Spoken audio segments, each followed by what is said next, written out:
বহু যুগের ও বহু দিনের কথা। এক সুদূর ঘন অরণ্যের কিনারায় এক ইমানদার কাঠুরে তার পরিবার নিয়ে বাস করত। তার সংসারে তার প্রথম স্ত্রী রেখে যাওয়া দুই নিষ্পাপ সন্তান, ছেলে আব্দুল্লাহ ও মেয়ে হাবিবা ছিল তার চোখের মণি।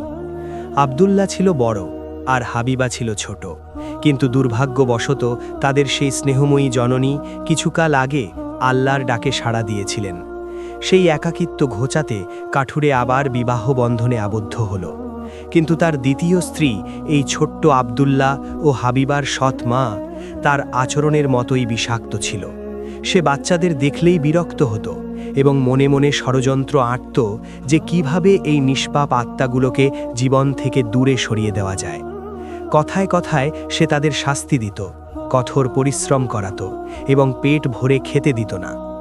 এই অরণ্যের নিরীহ কাঠুরে দিনে দিনে দরিদ্র থেকে দরিদ্রতর হচ্ছিল। সে সূর্যোদয় থেকে সূর্যাস্ত পর্যন্ত কঠোর পরিশ্রম করে বনের কাঠ সংগ্রহ করত এবং সন্ধে হতেই সেই কাঠ শহরে বিক্রি করে আসত।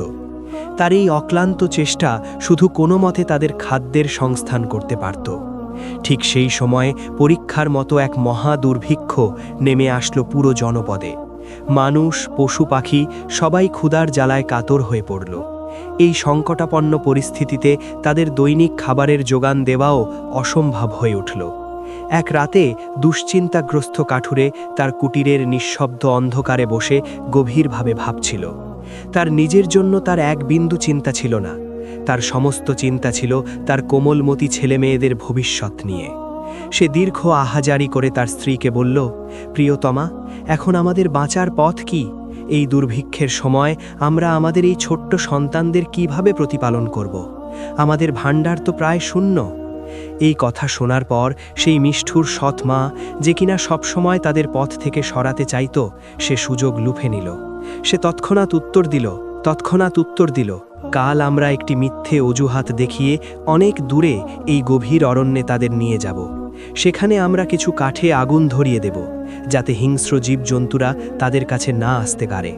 তারপর তাদের এক একটি রুটির টুকরো দিয়ে আমরা কাজের বাহানায় ফিরে আসব। এরপর আমরা বাড়ি চলে আসব। যদি তারা ফিরে আসার পথ খুঁজেও, তবে কখনো খুঁজে পাবে না। কাঠুরে এই ঘৃণ্য পরিকল্পনা শুনে প্রথমে স্তব্ধ হয়ে গেল। সে কিছুক্ষণ ভাবল এবং তারপর দৃঢ় কণ্ঠে বলল, না, আমি এই জঘন্য কাজ করতে পারবো না। একজন বাবা তার নিজের সন্তানদের কিভাবে একলা ফেলে আসতে পারে এই ভয়ঙ্কর জঙ্গলে, যেখানে হিংস্র পশুরা তাদের খণ্ড খণ্ড করে ফেলবে? এর চেয়ে ভালো তো একসাথে না খেয়ে মরা। তখন তোমার শুধু আমাদের কবর বানানোর কষ্টটুকু করতে হবে। কিন্তু তার স্ত্রী উত্তেজিত হয়ে এবং ক্রোধে ফুঁসে উঠে জিদ ধরল। সেই জিদের কাছে কাঠুরে হার মানল এবং বিরক্তিভাবে সম্মতি দিল। তবে সে আক্ষেপ করে তার স্ত্রীকে বলল, কিন্তু আমার পিতা হৃদয় সবসময় তড়পাতে থাকবে আমার নিষ্পাপ সন্তানদের স্মৃতিতে। সেই রাতেই ক্ষুধার কারণে আব্দুল্লাহ আর হাবিবার চোখে ঘুম ছিল না। তারা আড়াল থেকে তাদের বাবা মায়ের সমস্ত কথোপকথন শুনে ফেলল। এরপর ছোট্ট হাবিবা ভীষণভাবে কাঁদতে শুরু করল। সে তার বড় ভাই আব্দুল্লাহকে বলল, ভাই, আমরা মনে হয় আমাদের বাবা মায়ের কাছে বোঝা হয়ে গেছি, আর তারা আমাদের থেকে মুক্তি চাইছে। আব্দুল্লাহ তার বোনকে আশ্বস্ত করল এবং বলল, হাবিবা বোন আমার, তুমি ভয় পেও না। আমি এর জন্য আল্লাহর ইচ্ছায় নিশ্চয়ই কোনো সমাধান খুঁজে বের করব। যখন বাবা মা ঘুমিয়ে পড়ল, তখন আব্দুল্লাহ বিছানা থেকে উঠল। সে নিজের গায়ে একটি চাদর জড়িয়ে নিল এবং ধীরে ধীরে দরজা খুলে বাইরে চলে গেল। চাঁদের আলোয় বাড়ির সামনে পড়ে থাকা নুড়ি পাথরগুলো রূপার টুকরোর মতো ঝলমল করছিল। আব্দুল্লাহ অনেকগুলো নুড়ি পাথর সংগ্রহ করে তার পকেটগুলো ভরে নিল এবং তারপর ঘরে ফিরে আসলো। ঘরে এসে সে তার বোন হাবিবার কাছে এসে বলল, প্রিয় বোন, তুমি শান্তিতে ঘুমিয়ে যাও, আল্লাহ অবশ্যই ভালো কিছু করবেন। এই বলে সে নিজেও শুয়ে পড়ল এবং শান্তিতে ঘুমিয়ে গেল।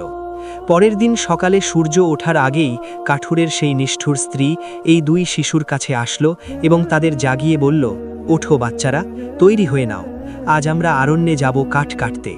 সে আব্দুল্লাহ এবং হাবিবাকে এক টুকরো করে রুটি দিল এবং সতর্ক করে বলল, এটা তোমাদের দুপুরের আহারের জন্য, এখনই খেয়ে ফেলো না, নয়তো দুপুরে তোমাদের কাছে খাওয়ার জন্য কিছু অবশিষ্ট থাকবে না। আব্দুল্লাহ ও হাবিবা নীরবে রুটির সেই টুকরোগুলো গ্রহণ করল এবং তারপর তারা জঙ্গলের দিকে যাত্রা করল। কিছু দূর এগিয়ে যাওয়ার পর আব্দুল্লাহ হঠাৎ থেমে গেল। এবং ঘুরে তাদের বাড়ির দিকে তাকাতে লাগল। এই কাজটি সে বারবার করতে লাগল। কাঠুরে তার পুত্রকে এমনটি করতে দেখে প্রশ্ন করল, আব্দুল্লাহ বাবা, কি করছো তুমি? বারবার পিছনে ফিরে তাকাচ্ছ কেন? সাবধানে হাঁটো বাবা। আব্দুল্লাহ উত্তর দিল, আমি আমাদের পোষা বিড়াল ছানাটিকে দেখছি, যেটা আমাদের বাড়ির চালে বসে আমার দিকে তাকিয়ে আছে। এটা শুনে সেই সৎমা তাচ্ছিল্যের সুরে সঙ্গে সঙ্গে বলল, আরে তুমি তো একেবারে বোকা, ওটা তোমার বিড়াল ছানা নয়, ওটা তো সূর্যের রশ্মি যা বাড়ির চালার উপরে এসে পড়ছে। কিন্তু আব্দুল্লাহ আসলে বিড়াল ছানাটিকে দেখছিল না। সে তো তার পকেট থেকে রুটির পাথরগুলো বের করে রাস্তায় ফেলছিল এবং ফিরে আসার পথ মনে রাখার চেষ্টা করছিল। যখন তারা অরণ্যের একদম মাঝখানে গিয়ে পৌঁছল, তখন কাঠুরে বলল, হে আমার প্রিয় সন্তানেরা, এখন তোমরা কাঠ জোগাড় করো, আমি এখানে আগুন জ্বালিয়ে দেব। এরপর আব্দুল্লাহ আর হাবিবা অনেক কাঠ একত্র করে একটি বিশাল স্তূপ তৈরি করল। তারপর কাঠুরে সেই কাঠগুলোতে আগুন ধরিয়ে দিল। যখন আগুন তীব্রভাবে জ্বলতে লাগলো, তখন কাঠুরের স্ত্রী বলল, বাচ্চারা, এখন তোমরা এই আগুনটার কাছেই বসো, আমরা এখন কাঠ কাটতে আরও গভীরে যাচ্ছি। কাজ শেষ হলেই আমরা ফিরে আসব এবং তোমাদের সাথে করে ঘরে নিয়ে যাব। দুপুর হতেই আব্দুল্লাহ তার রুটির দুটি টুকরো করল, একটি নিজে খেল এবং অন্যটি তার বোনকে দিল। আব্দুল্লাহ তার রুটির টুকরোগুলো তো আগেই ভেঙে রাস্তায় ফেলে দিয়ে এসেছিল, যাতে বাড়ির পথ খুঁজে বের করতে পারে। এরপর দুই ভাই বোন ঘুমিয়ে পড়ল। রাত হয়ে গেল, কিন্তু তাদের নিয়ে যাওয়ার জন্য কেউ ফিরে আসলো না। যখন রাতের অন্ধকার পুরোপুরি ছড়িয়ে পড়ল, তখন আব্দুল্লাহ তার বোনকে সান্ত্বনা দিয়ে বলল, হাবিবা বোন আমার, চাঁদ উঠুক, অপেক্ষা করো। যখন চাঁদ উঠবে তখন আমি সেই রুটির টুকরোগুলো দেখতে পাব। যখন চাঁদ উঠল তখন তারা রুটির কোনো টুকরো দেখতে পেল না। আসলে সেই রুটির টুকরোগুলো পাখিরা তুলে নিয়ে গিয়েছিল। কিন্তু আব্দুল্লাহ তার বোনকে তবুও বলল, হাবিবা বোন আমার, চিন্তা করো না, আমরা রাস্তা খুঁজে নেব। এরপর তারা পুরো রাত এবং পরের পুরো দিন জঙ্গলে উদ্দেশ্যহীনভাবে ঘুরতে লাগলো, কিন্তু তারা কোথাও থেকে জঙ্গল থেকে বেরোনোর রাস্তা পেল না। ক্ষুধা পিপাসায় তাদের খুব করুণ অবস্থা হয়েছিল। তারা কয়েকটি বুনো কুল ছাড়া কিছুই খায়নি। সেই বুনো কুলগুলো তারা একটি কুল গাছের নিচ থেকে পেয়েছিল। ক্লান্ত হয়ে তারা একটি ঝোপের মধ্যে বসে পড়ল এবং বসতেই ঘুমিয়ে গেল। পরের দিন তাদের অবস্থা খুব খারাপ ছিল। তারা ভাবতে লাগল যে আজও যদি তারা খাবার জন্য কিছু না পায়, তবে তারা ক্ষুধায় মারা যাবে। দুপুরের দিকে তাদের একটি পাখি দেখা গেল, যেটা গাছের ডালে বসে খুব মিষ্টি সুরে গান গাইছিল। তার রং ছিল একেবারে সাদা। সে খুব মিষ্টি সুরে গান গাইছিল, এত মিষ্টি সুর যে আব্দুল্লাহ ও হাবিবা থেমে তার আওয়াজ শুনতে লাগল।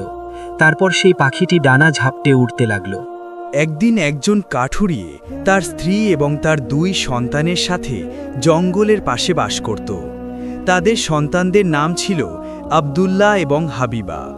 তারা গরিব ছিল ঠিকই, কিন্তু তারা সুখে শান্তিতে জীবনযাপন করত।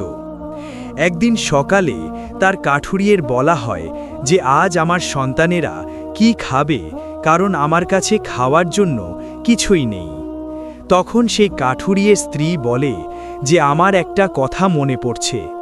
যখন আমি ছোট ছিলাম তখন আমরা শুনেছিলাম যে জঙ্গলের একটা কোণে বড় বড় গাছের জায়গার শেষে একটা ছোট্ট ঘর আছে।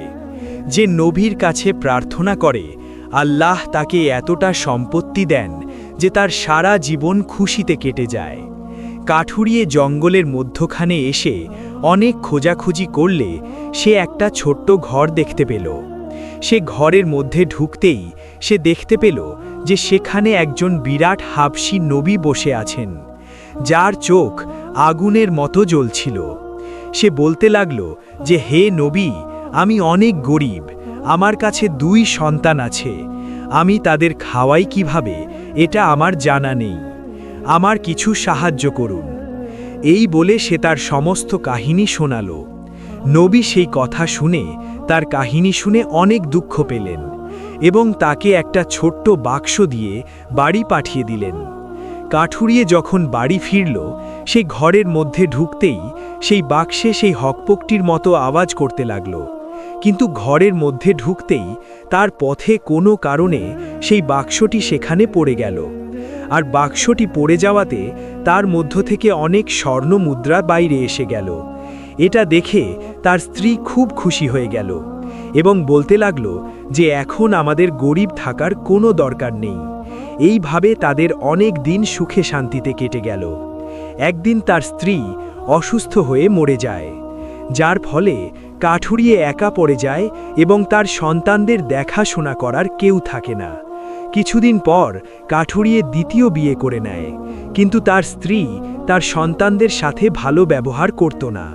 তিনি কিছুদিন পর তার স্বামীকে বলে যে আমি তোমার সন্তানদের সাথে থাকতে পারবো না, তাদের এই জঙ্গলে ফেলে এসো, না হলে আমি তোমাকে ছেড়ে চলে যাব। কাঠুরিয়ে এটা শুনে খুব চিন্তিত হয়ে গেল, কিন্তু সে তার স্ত্রীর সামনে নিরুপায় ছিল।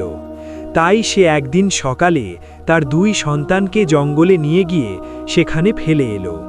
সন্তানেরা যখন ঘুম থেকে উঠল, তখন নিজেদের একা দেখে তারা কাঁদতে লাগল এবং আবার ঘুমিয়ে পড়ল। কিছুক্ষণ পর তাদের চোখ ঘুম থেকে খুললে আব্দুল্লাহ হাবিবাকে বলল যে এখন আমরা কি করব? আমরা বাড়ি ফিরে যাব, কিন্তু আমাদের বাড়ির পথ আমরা জানি না, আমরা কিভাবে পৌঁছাবো? হাবিবা বলল যে দেখো, সামনে একটা পাখি দাঁড়িয়ে আছে, মনে হচ্ছে সে আমাদের সাহায্য করতে চায়। একটা পাখি যার নাম বুলবুলি, তার চোখ কালো ছিল এবং তার গা হলুদ রঙের ছিল। সে যখন 2 ভাই বোনকে কাঁদতে দেখল, তখন সে তাদের সামনে এলো এবং তাদের কাছে এসে আওয়াজ করতে লাগল যেন সে তাদের সাহায্য করতে চায়। এই বলে সে পাখনা বের করল এবং ওদের সামনে চলতে লাগল। এমন মনে হচ্ছিল যেন সে তাদের নিজের পিছনে পিছনে চলতে বলছে। তারপর তারা চলতে চলতে একটা ছোট্ট বাড়ির কাছে পৌঁছালো। যখন তারা কাছে পৌঁছালো, তখন তারা দেখে অবাক হয়ে গেল যে সেই বাড়িটি রুটি দিয়ে তৈরি করা হয়েছিল, কারণ তার ছাদও রুটি দিয়ে বানানো ছিল। আব্দুল্লাহ এটা দেখে আনন্দে লাফিয়ে উঠল এবং বলতে লাগল, এখন আমরা আমাদের বাকি জীবন এখানেই কাটিয়ে দেব এবং এখন আমরা শ্রম ছাড়াই আমাদের পেট ভরাতে পারব। এই বলে আব্দুল্লাহ একটুখানি ছাদ ভেঙে নিল, যাতে দেখতে পারে যে সেটা সত্যিই রুটি নাকি অন্য কিছু। আর হাবিবা জানালার কাছে গিয়ে একটুখানি জানালা ভেঙে নিজের মুখে পুড়ে নিল। এরপর তারা একটি থর থর করে কাঁপা আওয়াজ শুনতে পেল। কেউ বলছিল, খাইয়ে, এ কোন শয়তান আমার ছোট এই ঘর? এর জবাবে শিশুরা বলল, জান্নাত, এই তো বাচ্চাদের, গরিবদের, মজুরদের। এই বলে তারা রুটি খাওয়ায় ব্যস্ত হয়ে পড়ল। এরপর দরজা খুলল এবং একটি খুবই বুড়ো এবং দুর্বল মহিলা, যার কোমর ঝুঁকে গিয়েছিল, সে নিজের লাঠি ঠুকতে ঠুকতে ঘর থেকে বাইরে বেরিয়ে আসলো। বাচ্চারা তাকে দেখে এত ভয় পেয়ে গেল যে তাদের হাত থেকে রুটি খসে পড়ে গেল এবং জমিতে পড়ে গেল। এটা দেখে সেই বুড়ি মহিলা বলল, আরে প্রিয় শিশুরা, ভয় পেও না, ভেতরে চলে এসো, আমি তোমাদের অনেক রকমের জিনিস খাওয়ার জন্য দেব। সে খুব আদর করে বাচ্চাদের ভেতরে নিয়ে গেল এবং সে অনেক ধরনের খাবার শিশুদের সামনে এনে রাখল, যা আব্দুল্লাহ এবং হাবিবা 2 ভাই বোন খুব মজা করে খেল। এরপর বুড়ি মহিলা তাদের শোয়ার জন্য দুটি ছোট ও সুন্দর পালঙ্ক দিল, যার উপর সাদা চাদর বিছানো ছিল। যখন 2 ভাই বোন তাদের বিছানায় শুয়ে পড়ল, তখন তারা খুব আরাম অনুভব করল। এমন মনে হচ্ছিল যেন তারা জান্নাতে এসে গেছে। বুড়ি মহিলা যদিও সেই শিশুদের সাথে খুব ভালোবাসার আচরণ করছিল, কিন্তু বাস্তবে সে একজন খতরনাক জাদু করেছিল, যে রাস্তা ভুলে যাওয়া মুসাফিরদের এইভাবেই নিজের কাছে ডেকে আনত এবং তাদের খুব যত্ন করত, তারপর তাদের রেঁধে খেয়ে ফেলত। যখন আব্দুল্লাহ এবং হাবিবা দুজনেই তাদের বিছানায় ঘুমিয়ে গেল, তখন সে জোরে জোরে হাসতে লাগল। তার মুখে জল এসে গিয়েছিল এবং সে চুকচুক করে বলল, এখন এরা আমার হাতের মুঠোয়, এখন এরা কোথাও যেতে পারবে না। পরের দিন সকালের সময় বাচ্চারা ওঠেনি যে বুড়ি উঠে গেল। সে বাচ্চাদের দেখল তারা তখনও ঘুমোচ্ছিল। ঘুমন্ত অবস্থায় সেই 2 ভাই বোনকে খুব মিষ্টি লাগছিল। তাদের দেখে বুড়ি মহিলা হাসল এবং মনে মনে ভাবতে লাগল, এদের মাংস তো খুবই সুস্বাদু হবে। তারপর সে আব্দুল্লাহকে নিজের কোলে তুলে নিল, যেন সে খুব শক্তিশালী মহিলা, এবং তার ঝুঁকে যাওয়া কোমরও সোজা হয়ে গিয়েছিল। এখন তাকে দুর্বল মনে হচ্ছিল না। সে আব্দুল্লাহকে নিয়ে বাইরে আসলো এবং বাড়ির কাছেই একটি ঘরে নিয়ে গেল। সেই ঘরটি আসলে একটি খাঁচা ছিল। সে আব্দুল্লাহকে ভেতরে ঢুকিয়ে বাইরে থেকে খুঁটি লাগিয়ে দিল।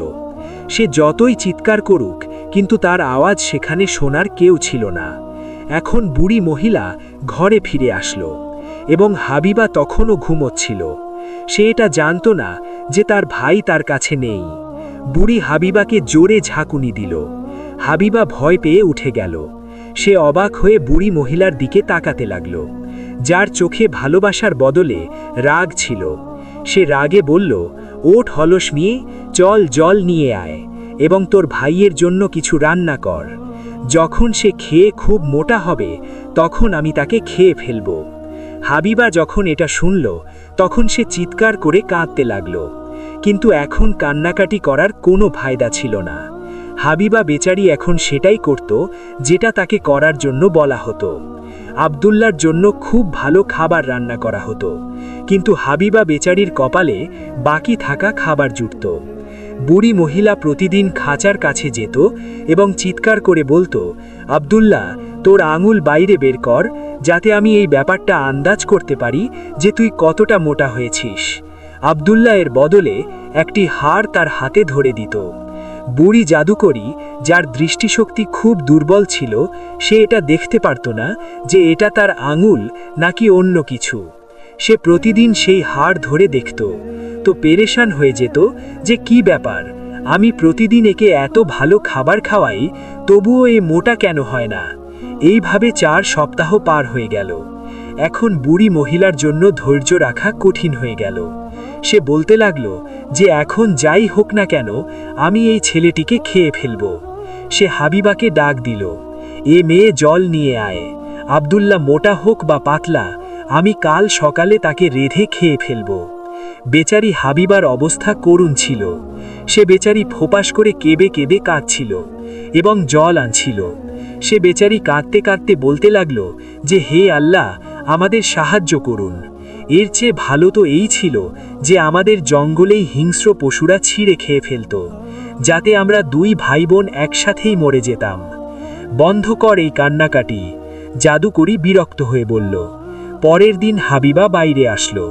সে জলে ভরা একটি পাতিল 2টি বাঁশের মাঝে ঝুলিয়ে দিল এবং তার নিচে আগুন জ্বালিয়ে দিল। বুড়ি মহিলা বলতে লাগলো, আগে আমরা তাকে ভাজব। আমি তন্দুর তৈরি করে ফেলেছি এবং আটাও বানিয়ে ফেলেছি। তারপর সে হাবিবাকে তন্দুরের দিকে ধাক্কা দিল, যেখানে আগুনের শিখা জ্বলছিল, এবং বুড়ি মহিলা হাবিবাকে বলল যে গিয়ে দেখ তন্দুর গরম হয়েছে কিনা, যাতে আমি রুটি সেঁকতে পারি। আসলে সেই বুড়ি মহিলা হাবিবাকে তন্দুরের কাছে এই জন্য পাঠাচ্ছিল যাতে সে তাকেও ধাক্কা দিয়ে তন্দুরে ফেলে দেয় এবং তাকেও রেঁধে খেয়ে ফেলে। কিন্তু হাবিবা তার চালাকি বুঝতে পেরেছিল। সে অজানার ভান করে বলল, কিন্তু আমি তো এটা দেখতে জানি না যে তন্দুর গরম হয়েছে কিনা, আমি কিভাবে দেখব?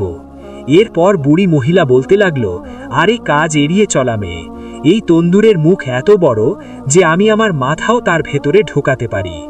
এই বলে সেই বুড়ি জাদুকরি নিজের মাথা তন্দুরের ভেতরে ঢুকিয়েছিল যে হাবিবা তাকে পেছন থেকে তন্দুরের ভেতরে ধাক্কা মেরে দিল এবং লোহার একটি ঢাকনা দিয়ে তন্দুরের মুখ বন্ধ করে দিল।